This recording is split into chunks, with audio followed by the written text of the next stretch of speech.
একটু একটু একটু দাও, একটু একটু দাদা একটু দাও, দাদা একটু একটু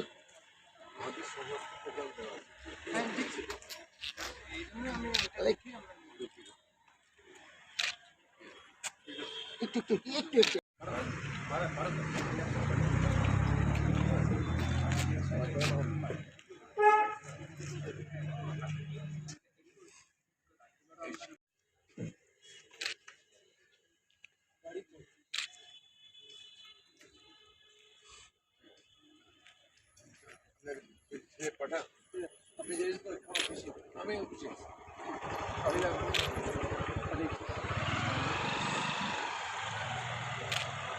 হ্যালো,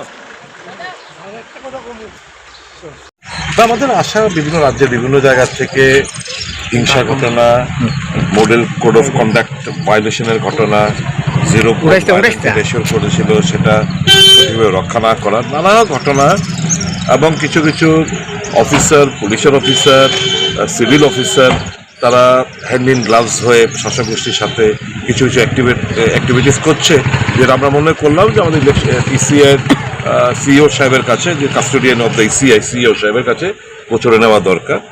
সবগুলো ঘটনা আমরা বললাম, উনি আমাদের আশ্বস্ত করেছেন যে আমাদের ইলেকশন কমিশন যা বলেছে যে ফ্রি অ্যান্ড ফেয়ার ইলেকশন, ভোটাররা কোনো যাতে অসুবিধা না হয়। আরও আমরা অনেক কিছু এর মধ্যে অ্যানাউন্স করবো জনগণের যাতে মানে ভয়হীন এবং খুশ মেজাজে ভোট দিতে পারে। আমরা আরও বেশি কিছু কিছু পদক্ষেপ নিচ্ছি। ভোটারদের আমরা এশিওর করবো যে যা বিগত দিনগুলো বাই ইলেকশনের কথা আমরা বলেছি, উপনির্বাচনের কথাগুলো বলেছি, that is not going to happen. I have learn many things from the by election, এবং এগুলো যাতে রিপিটেশন না হয় আমরা প্রয়োজনীয় পদক্ষেপ নেব। তো আমরা এখন আশাবাদী যে নির্বাচন কমিশন আমাদেরকে সর্বদলীয় মিটিংয়ের মধ্যে যে কথাগুলো বলে গেছেন সেটি অক্ষরে অক্ষরে পালন করবে বলে আমাদের দৃঢ় বিশ্বাস। তার জন্য এখানে আসা, এবং উনি আমাদেরকে আশ্বস্ত করে দিলেন।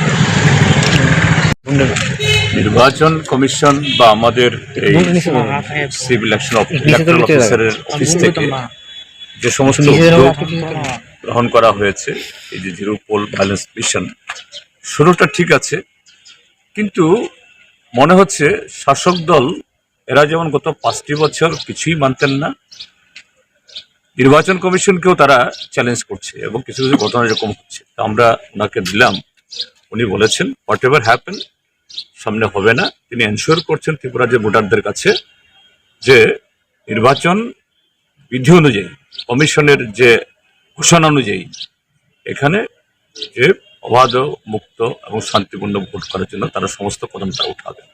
এবং কিছু কিছু অফিসার যারা এই সময়েতে শাসক দলের প্রতি সাংঘাতিক নরম মনোভাব দেখাচ্ছে বা নিজের থেকেই নানাভাবে এদের সাথে যোগসাজশ রাখছে, এদের কথা বলেছি আমরা সবার কাছে, নাম বলছি না, তিনি নোট করেছেন, এবং তাদের বিরুদ্ধে তারা যে শুধরায় না শুধরালে অ্যাকশন নেবেন, যে কথা বলেছেন। দেখা যাক।